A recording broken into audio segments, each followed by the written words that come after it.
the drama coach told me how good I was.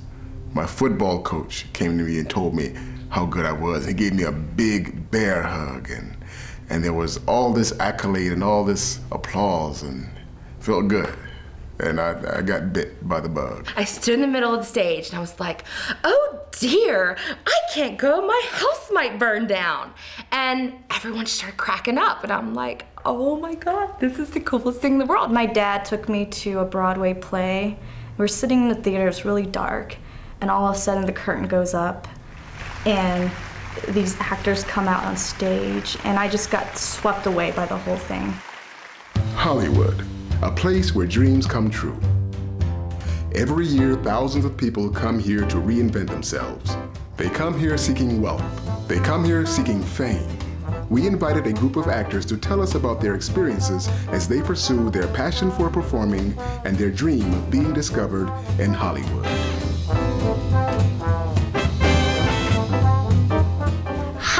My name's Hannah McCackery, and I'm 10 years old. Antonio, Charity. Victoria Redstall. Malik Hanna. Lillian Hidalgo. Kathy Carey. Terry Hunter Frusciante. Honky Unkins. Lainey Roth. Christian Ramirez Loya. Sabrina Marie Bowe. I'm 27 years, oh no, 26. I will be 27.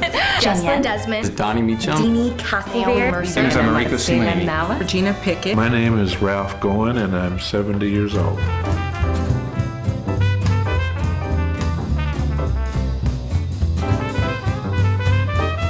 When I first came, I wasn't an actress.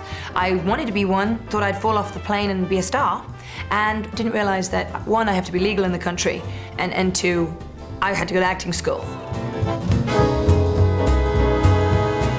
I came out here where they do a lot, hoping to find a slice. There wasn't a more prescient interview where this one doctor sat on his desk, kicked his feet up. He was wearing these black kind of felt loafers with no socks, sitting back like this, and said, well, this is LA. You know what people care about in LA? Who has money and who's fucking who? And I was like, I'm interviewing for a cardiology position.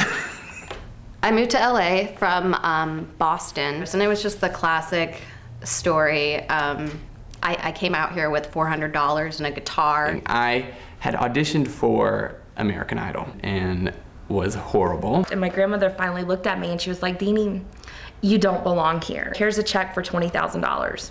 Go make your dreams come true. I was born in Los Angeles. You'd think I'd be doing something with myself already, but it doesn't work that way, I guess. Moving again to LA, I realized very quickly that it's a lot of who you know. It's been tough out here.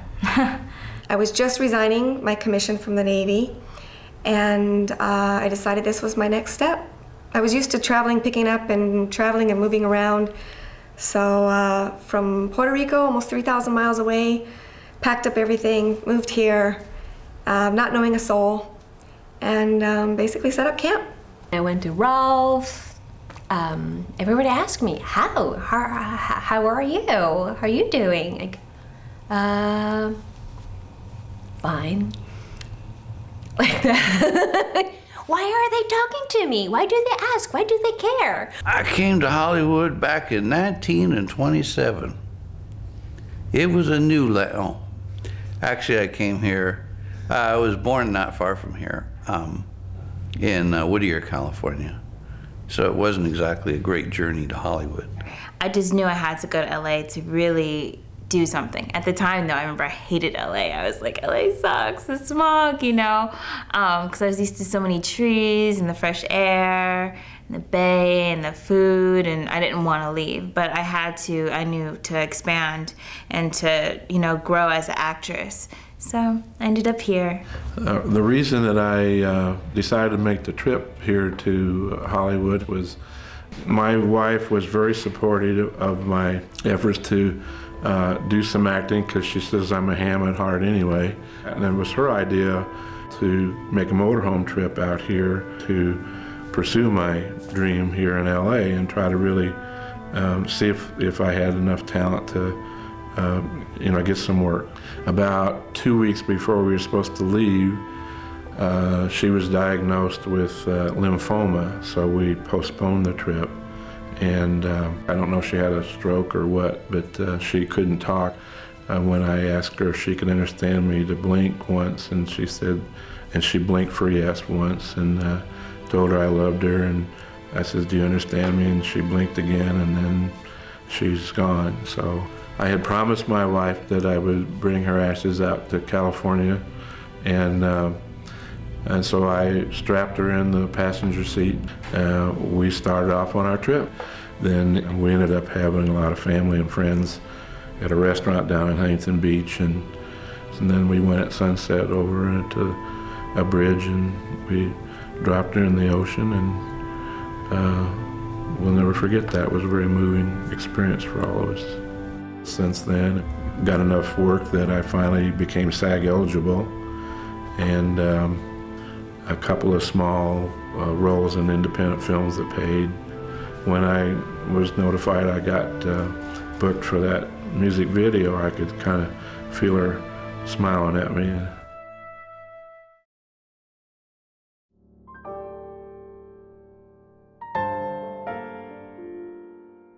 There's this really interesting dichotomy about the entertainment business. On the one hand, a lot of people look at it and go, oh, you know, they're just, you know, playing around, they're just actors, they're just, you know, jerking off in the Macy's store window. But there's this other side of it where we really are artists, and we really can make a difference in people's lives. We really can touch people in a way as storytellers that very few people can. Whenever I perform, I feel energized. I feel revitalized, rejuvenated. I can't even explain it. I could work all night and still the next day just have this buzz through my body. Like every single cell is like, rrr. I mean, really, it's almost like being a magician, because I can influence reality. It really is a lot about power, because you want to be able to know that you can sit here and not do anything, or you can sit here and tell a joke and it affects what everyone else does. Yeah, it's just this, it's an overwhelming, or like true love. I need to pursue what's going to make me happy. And this is making me happy. The struggle, money's nothing. People who really feel it inside and have that personality quirk where they're an entertainer and they feel like they got to entertain and life of the party, that type person, you do it for damn free. Sometimes, you know, you feel like you are that character, and you get to feel what that character's feeling, and just all the different emotions and all the different situations that you can put yourself in and put your mind in and actually act it out. It's just, I think, the greatest feeling ever. The instrument is you. You know, your body, your feelings, your voice, and you are selling something that you can't touch. It's like the thing that keeps me alive. It's the passion. It's, you know, passion is bottled up inside, and when I'm on stage, I finally get to let it out. That only happens maybe once or twice a year. The feeling of performing for a live audience is just, it's just so amazing.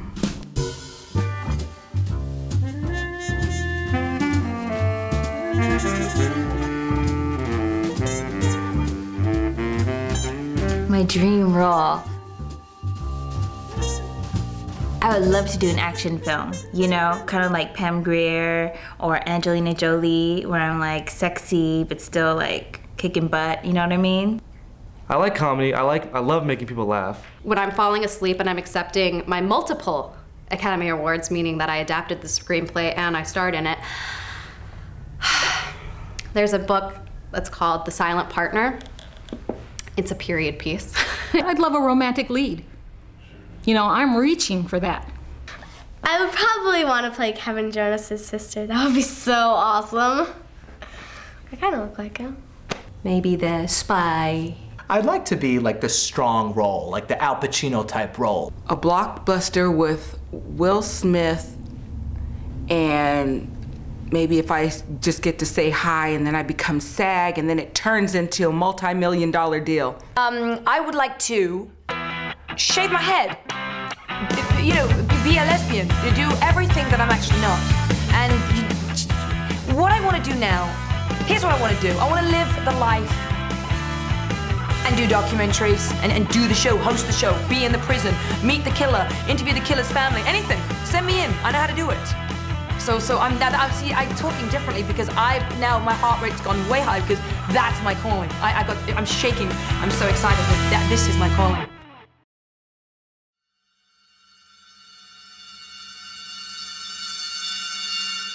Funny you should ask that.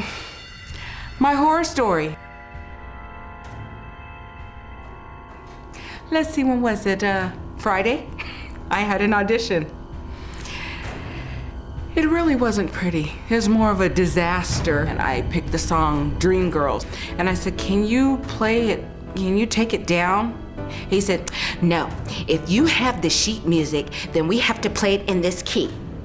It was like several cats falling off a cliff of chalkboards and just getting beat down, losing all 9 of their lives at one time. I will tell you, I have never seen so many nuts women in my entire life than going to castings, and oh my gosh, it's the cat fights, the extensions falling out, and people are just nuts. I took a drink, and I was to say, life, I've lived life. But when I drank the drink, I inhaled it.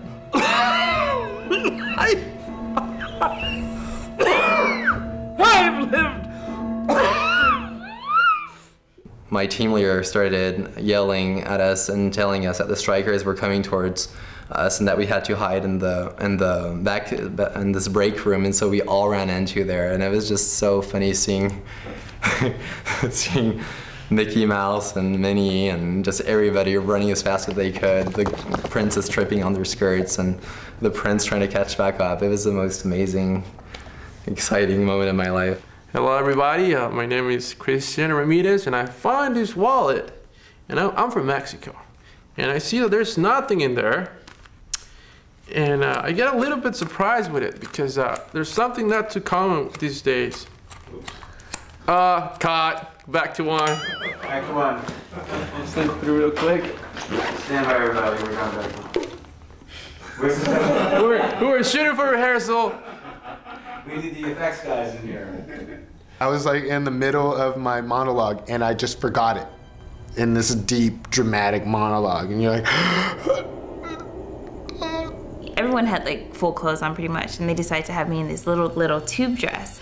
And then there was a mist of rain that started coming because it was spring, and I'm freezing. But I perspired. I melted. I was so sick. And this script, it says, fat lady stuffing donuts in her mouth in a G-string. And I was like, okay, maybe the dialogue gets better. So while I'm eating donuts, there's all these like skinny little strippers, and then they look at me and they say, oh, look, the fat fuck is eating again. Cold cocks me to the side of the face, pulls my hair, and I'm trying to stay, you know, in character, trying to go with it, and he's like totally, you know, hurting me. People didn't know the show were like, wow, this is great. And the director finally asked me, is that how you talk? Meaning my accent. I mean, of course he's a VC, he's a North Vietnamese soldier. What do you want him to speak perfect English? The psychological evaluation you go through after the show is all of about 5 minutes, to be honest with you. Are you okay, Marvin? You don't want to hurt anybody, do you? Yeah, bitch, I want to hurt you. You know, I need some more money. You know, that's how I feel. Was like, we really want you in this film. It's gonna be huge, it's gonna be great. So we did the first day of filming. They had said that they would feed us and house us and everything. The house that they had us in was under construction, and so there was no running water. They literally had like a porta potty in the backyard, and I think they had 2 sheets. No like air beds, nothing. So it was like a totally unfinished house with dust and paint cans and tarps and all this stuff everywhere. And we actually did sleep there that night. And then the next morning they came in and they're like, okay, you know, the breakfast is outside and then we're gonna start filming, like let's go, let's go. And I think I'm trying to remember exactly what the breakfast was, but it was something so ridiculous. It was like, I think they had like a bag of crackers, and I left. I was like, this is ridiculous, like I'm leaving.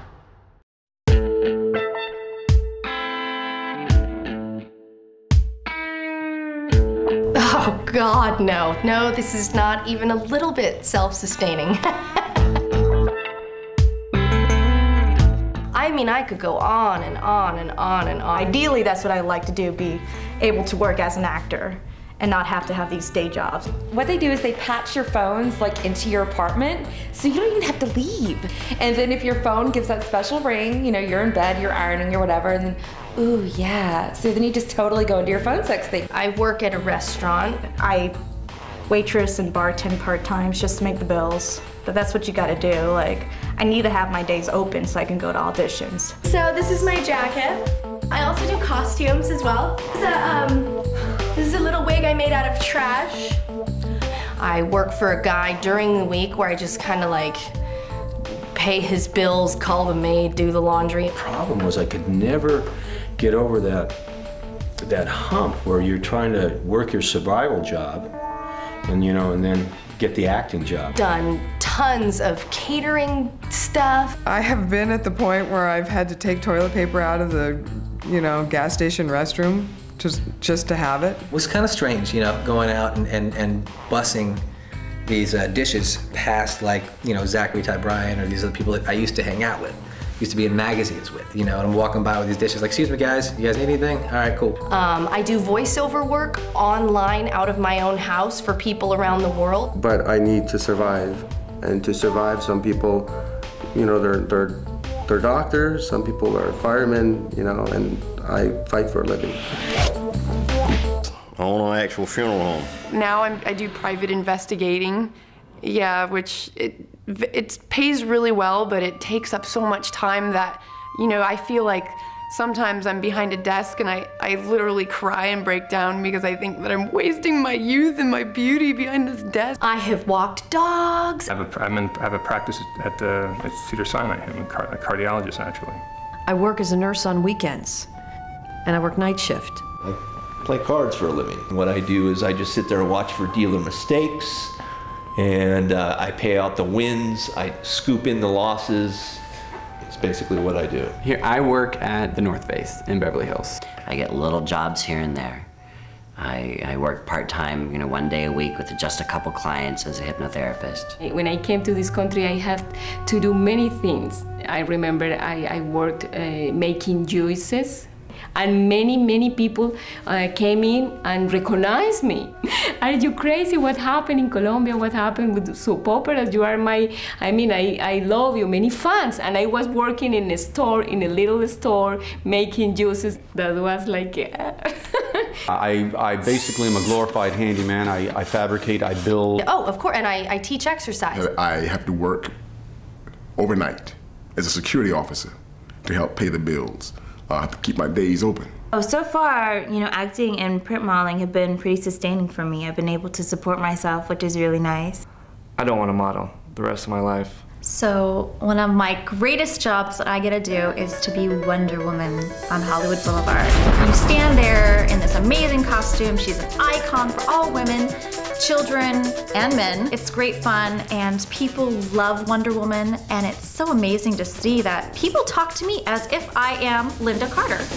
Oh my gosh, I watched your shows when I was younger, and I'm like, oh great, that's wonderful, thank you. It's awesome. The Japanese people are probably the best tippers, but they also have the hands, the wandering hands. Men and women will pretty much every single time they take a picture with me, put their hands on my bottom. And I'm like, what is the deal? But it's so much fun.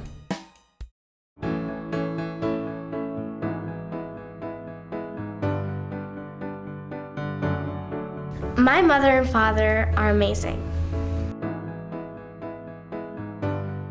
They have helped me so much. I love them so much.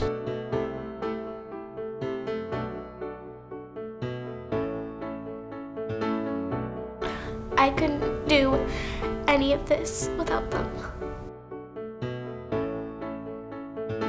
This is my mommy. I think it was about 10. You know, that was the first time she had tried to stab me in the chest, and then another time she tried to break my neck, climbing on the back. And you know, she held me down. She just pulled my, and then hit all, I mean, she just bent. I mean, she kept trying to, you know, she said, I'm gonna kill you, I'm gonna kill you. She was really trying to kill me. I grew up in a really chaotic, dysfunctional family.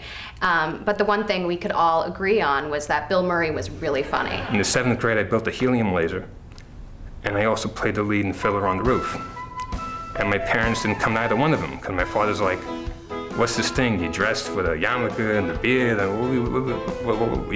thought you were gonna be a doctor when you grow up. And then my mother's like, you built a laser? I don't wanna go there, we're gonna blow up the school. My father wanted me to be corporate business, and of course, I was nowhere near that type of person. First 5 years of my life, like, you know, people remember their parents, and till this day, I never remember my mom or my dad hugging each other. My mom is not really. No, she is.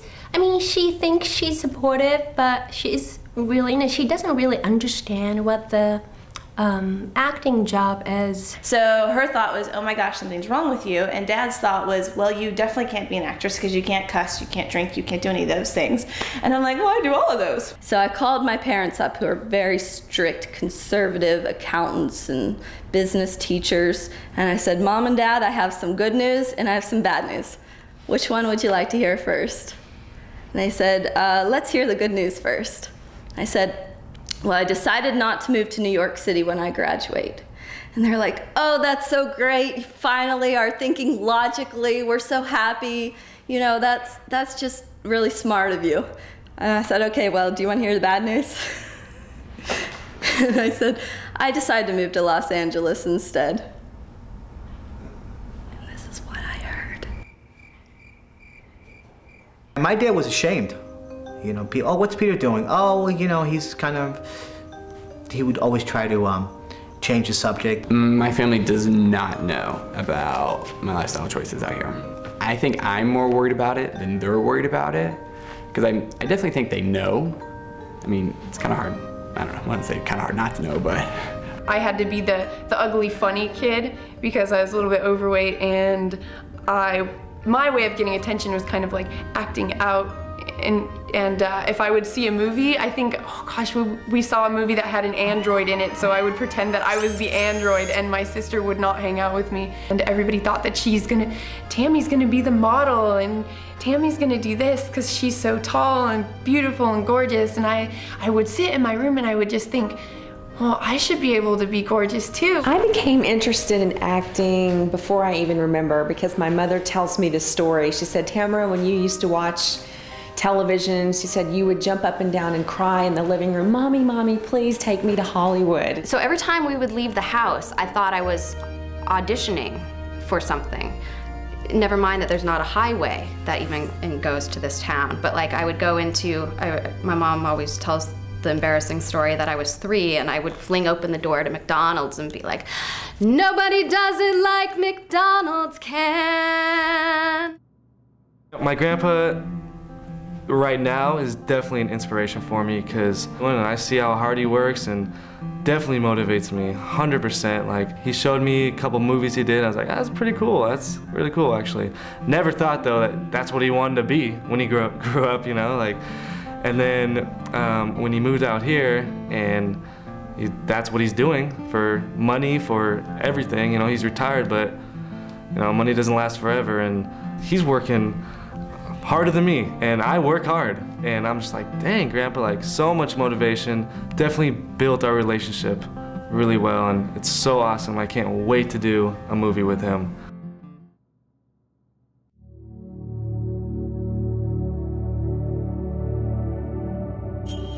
LA is a very, very lonely town. I'd heard that over and over and over. I've had relationships where the man is like, oh, are you acting now? If something comes up and has to do with my career, I'm gonna go with my career. And with that person, I'm like, well, you know, I'll see you later. They're like, Lainey, you have to travel again. You wanna leave me, you know? And it's just, I have to. I can't even take care of myself. How the hell am I supposed to be responsible for another person, you know? I mean, once a week when I call my mom, she's like, are you sure you don't want to come home? I'm like, no. I mean, they ask questions like, oh, who are you dating? I'm like, oh, nobody. They're like, well, you met a girl out there? I'm like, oh, no, not really looking. My weight has never been an issue for me being involved with other people. I haven't had any sexual experiences in Hollywood. 100% of me wants so much to be in a committed relationship and get married and have this amazing family. But then the other part of me is all about career, and what if this person is not at the same place that I'm at? I ended up going to Vegas and getting married and doing this whole like over the top, oh, this is so romantic and blah, blah, blah, blah, blah. And that again went, how could that not go really wrong? I don't know. I'm married, actually. I got married about a year ago in September, and we're doing a long-distance relationship. So basically our first year of marriage, I know, was spent apart because he's still in Boston. People are like, oh my gosh, you know, LA is full of eye candy, so it must be hard to be faithful. It's not hard for that reason. It's hard because I miss him. Oh gosh, I gotta think about this. The most desperate thing I've done. Probably to stay with my boyfriend that I have now, even though at times I wanted to break up with him. But out of desperation, I hung on to him. And for many various reasons, whether it was just that I needed a driver to get around to get to my auditions, or I needed someone to help pay the rent, or I needed him because he seemed to have a lot of ends in Hollywood. You have to be selfish, and you have to be all about yourself. It sucks, but it's a necessary evil if you ever want to be successful. So not really much time for dating or love, you know.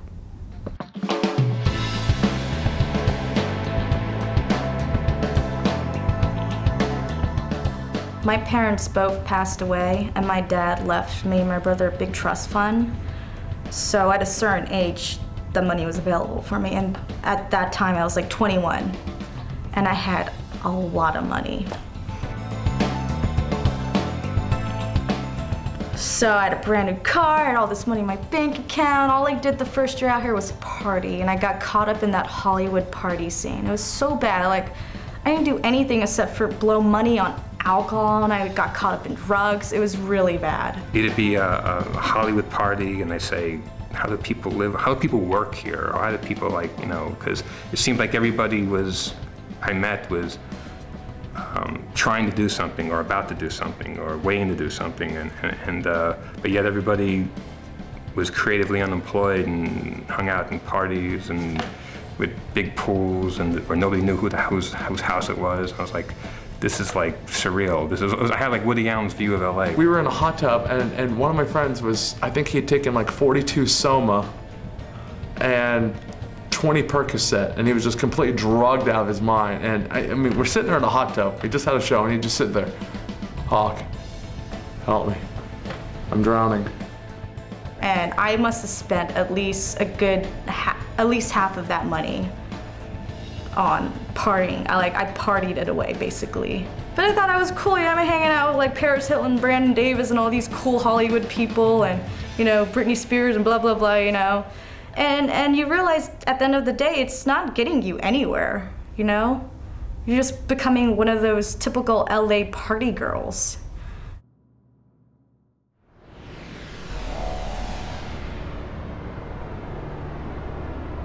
The whole 2 months just flashed before my eyes, just thinking like everything was all for this nasty pervert to get head. As a lady in the Hollywood game, you are going to be confronted with a lot of choices that challenge your integrity. I read the piece, everything is great, and I'm just like vibing really, really good, feeling really good about myself. And he's like, okay, I really want to, I've been meaning to ask you this. And I'm like, yeah, what? He's like, well, you know, I could really help you out in your career. And this role could be the role that will make you. And I was like, yeah, you're right. But I need to know, how well do you give head? I was like, I was expecting, do you drive motorcycles, or, you know, something that would be related to the movie? And I felt so disgusted and I was so disheartened, and I just reacted. I just grabbed my stuff and I was like, first of all, I have talent, so I don't have to do that. And second of all, I have talent. I've hung out with some pretty prestigious yet sleazebag people that are like, hey, you want to have sex with me and I'll give you a career? And at times I find myself thinking, well, gosh, man, women probably actually do this, which kind of ruins it for the rest of us who are actually trying to, you know, make it and, you know, get training and do all this stuff. And then you're competing with the sex. A director of mine, once again, was interested in me, and so I was not returning the favor, so he fired me. Little did I know, coming from a town in Texas, that's where I lived before, that, you know, this is what I'd encounter coming here. Yeah, there's a lot of sharks in this pool. It's just, you know, and now that I'm more aware, I'm very cautious about what I do or who I work with from this point on. Fortunately, or unfortunately, I haven't. You could, you know, walk around naked if you'd like, and I'm like I really felt uncomfortable. I was like, oh my, I really shouldn't be here. And like when I sometimes get nervous or when I feel really uncomfortable, I tend to really like laugh a lot or like overconcentrate. I'd be like, hey, yeah, really? Okay, yeah. So I'm like, oh shit, like how am I gonna get out of this? I'm like, please God, get me out of this. And he's like, oh, I know people, you know, and he started like literally moving over to the couch. And I'm like, okay, dude, this is not like, I didn't know what to do. I'm like, well, thank you. I cut him right away. I was like, thank you very much. I appreciate it. You know, you have a beautiful home, but I'll get back to you, and I appreciate you meeting with me. Thank you very much. And so he put me through an audition in the hotel room, and then he started to make a move and everything, and I let him know, you know, this is not gonna happen. Get off my phone call. And I'm actually at the moment, taking a moment to go, wow, look at that view. And he comes up and I just get the whole, like, rubbing your shoulder thing. I mean, God knows I've done that to plenty of girls in my life, so I know the feeling. I've been the one to do it, like, oh, here, you know, you're cold, let me put my arm around you, you know. Now it's being done to me from a guy. I'm going, wait a minute. I don't see the mentality of an ugly, fat, disgusting, smelly-breathed human being that just happens to be a producer, thinking they could even kiss me, let alone, God forbid, do anything else. And then he started adding all of these things at the end of every sentence of, but you know, I mean, you know what you'd probably have to do for something like that, or you know, it would come with a price. I was actually offered a few movie roles where, yeah, I got the role, and I was all happy, and all of a sudden they're like, oh, by the way, we want you to be topless in the scene, or oh, by the way, we want you to, and I was like, you know, you didn't say this when I was auditioning for the role, you know, and I would try to negotiate, and then I just got cut out the film. And he's like, yeah, but I don't understand you. He's like, I don't know if you're a good girl or you're a bad girl. And I'm like, there's nothing bad about me. And he goes, I can't read you. And I'm like, well, because I'm not a slut? He offered me a part. He offered to fly me to Toronto it wasn't a big part, it was a principal role, you know, with some lines, but it's a good stepping stone, you know. The only thing was that I would be staying in the hotel room with him. And he's married. And it was right then that everything came together, and all these months I felt like I had wasted. And all of this time in our friendship that I thought was real.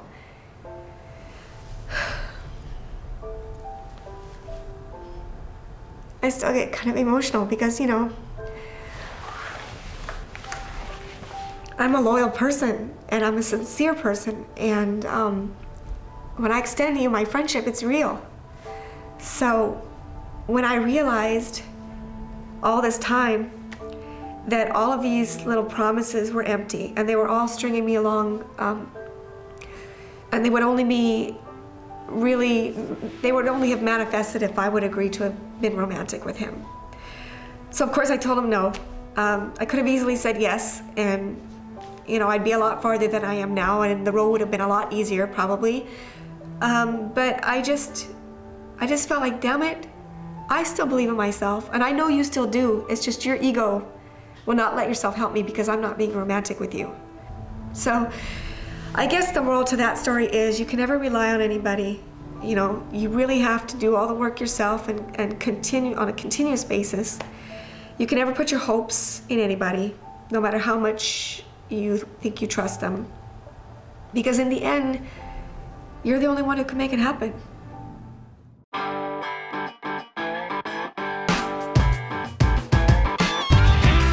You know, people come with family problems, they're living in their car, and then you get this person that wants to help you.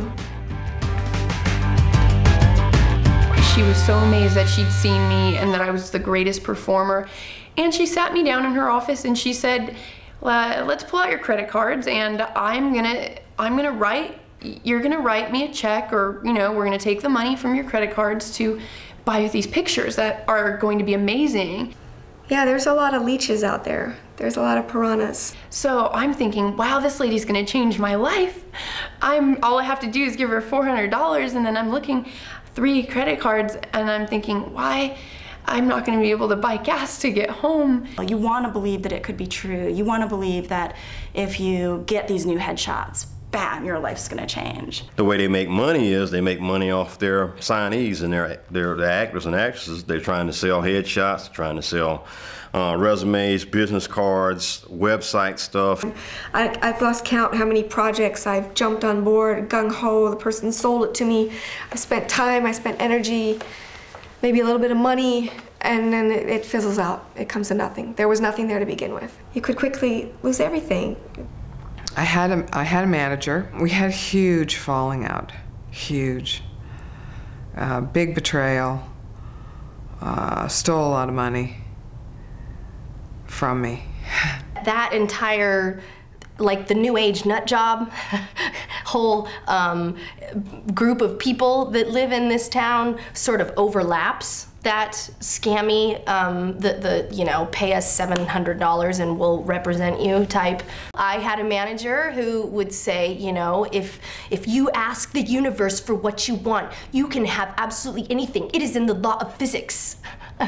There's some people that actually feel that they're helping you. They call I've learned a phrase called schmuck tax. You know, if you get taken for money, you've learned this valuable lesson, and they've actually led you on this path of higher awareness. It's almost like they're like Buddhists while they're screwing you over. And I brought these life-changing pictures and I set them on the desk in front of the agent. I remember the agent's face. Adrian looked down and goes, "What the?" And I said, "No way." Like my face melted. I was like, "These are the life-changing $450 pictures?" Like I just could not breathe after that. And the guy goes, "This is probably the worst headshot that I'd ever seen in my life."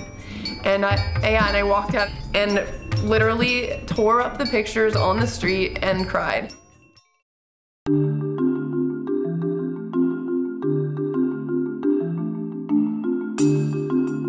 You know, these people who come out here and it's like, give myself 6 months or give myself a year, that's bullshit, you know? It takes that long to learn the streets. If you're here in LA for 3 years and you see no progress, you know, and nothing's really going for you, you should leave and go home. And about 2.5 months ago, we said, you know what, we're gonna rent this house, we're gonna go to LA for 2 years. I said, I'm not gonna stay here for 5, 10 years, I don't have the patience. It could be 10 years from now, it could be 5 years from now. If I don't get anything in 5 years, you know, I feel like, am I a good actor? 5 years is the standard period of time that you have to survive and keep at it to make it. And but I'm moving pretty quickly. I figure without any income, I probably have 3 more months. When I first came out here, I told my husband, just let me give it 1 year. Turned into 2 years, and then now it's 4.5 years. I have never considered quitting. Never for a moment. At the end of the day, for me, this is a faith walk too. I'm trusting and believing in God. Oh yeah, I'm gonna be an old hag. I'm gonna be acting forever. I'm gonna play the old lady dying of a heart attack and probably really die of the heart attack because my method acting is so amazingly brilliant. I'm getting a little more anxious as I get older. Even though I'm not that old, but I'm still kind of like, oh man, another couple years I'll be 3-0. But that's today. Whenever I turn 30, I might be like, you know what? I'm almost there and I don't want to stop it yet.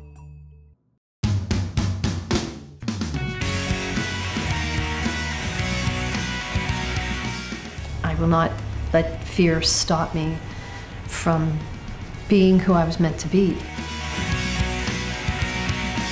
I'm gonna enjoy all the struggle and all the journey because you never know when your time's up. I'm in the funeral business, and you see short graves there and you see long graves. You could be somewhere in the middle. Sometimes I feel like, is it that way? And I really don't see myself, that I don't know who I am, and maybe I don't have any talent, and maybe that's why nobody's picking me this year.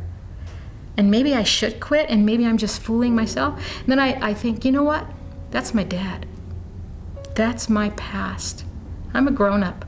Get past your past and look forward. In the words of the bard, thy own self be true. Be true about what you're doing, and if you're seeking the truth in the work or the truth of what you want to do, then there's no wrong choices. It's just this giant wall, like a 300-foot tall wall, right? And the general formula is to just slowly climb, to take one step up the ladder at a time, and then maybe, hopefully, you'll make it to the top and over to the other side. But that's not the only option. I mean, some people find out a way to drill through the wall, and some people start digging and go underneath the wall, and some people figure out that there's a way to walk around the wall. And they'll just go and take the safe way in life, and then their whole lives they're thinking, maybe I should have done that. And then they're probably the people who tell you, no, you shouldn't do that. You're gonna be rejected way more times than you're gonna hear the word yes. And you know, if you truly love it, never give up, and it will definitely happen, even if you're, you know, doing soap operas. Just work hard and try to achieve your dream. Just know what you want and go for it. I mean, really, just anything in life. Those who make it are those who survive the process. Follow your heart, you're not gonna go wrong.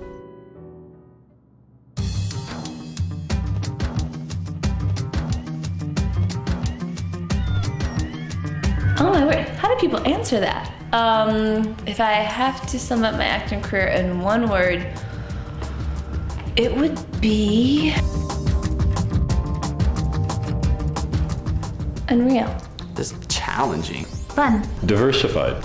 Exciting. Fulfilling. Dynamic. Neurotic. Sacrifice. Fiasco. Fantastic. Stalled. S-T-A-L-L. Incredible. Semi-successful. Challenging. Determination. Maybe inspiring. Adventurous. Make-believe is sets. There's nothing like walking into a space. Working. Inconsistency. Schizometric. Adventure. Successful. Short. Frustrated. Pending. Perseverance. Blessed. Triumphant. Joy. It's fun. The reason why I choose crazy is because my career has not been empowering. I lube wrestled Gene Simmons at a club called Miss Kitty's, you know? I had Paris Hilton give me a colonic on national television. There is nothing normal about my acting career whatsoever. Yay! That's my one word.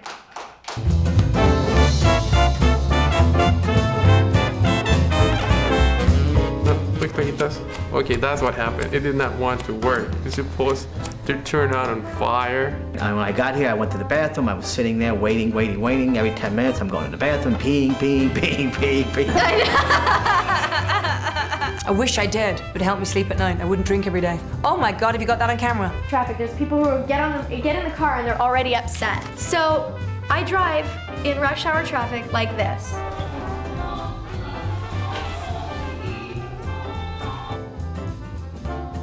Alligators have no endurance. After about 30 seconds of rolling over and trying to drown me, they just give up. Hold for the jackhammer. My age? Yeah, if you want to. It's a secret. Whoa. There's nothing in there.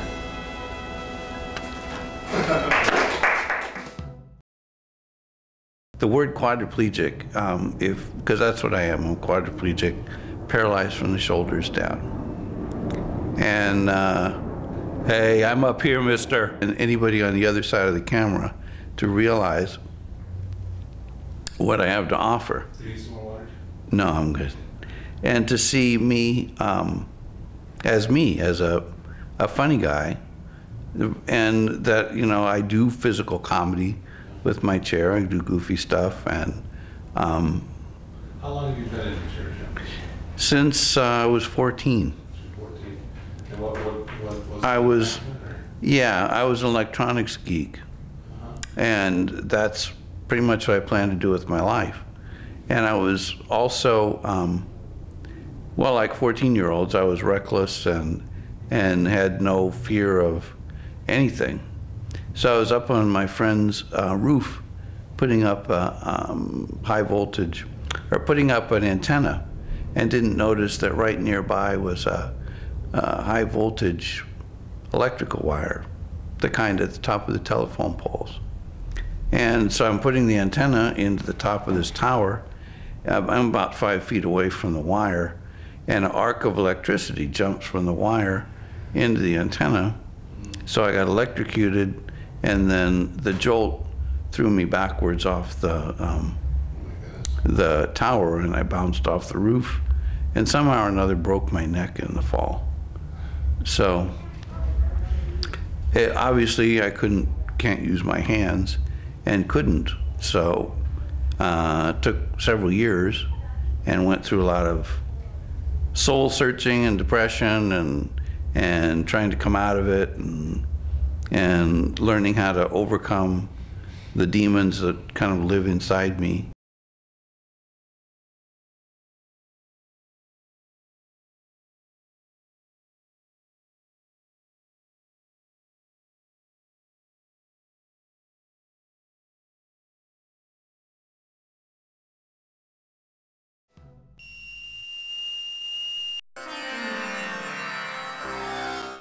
And gets crazy when she gets a call back and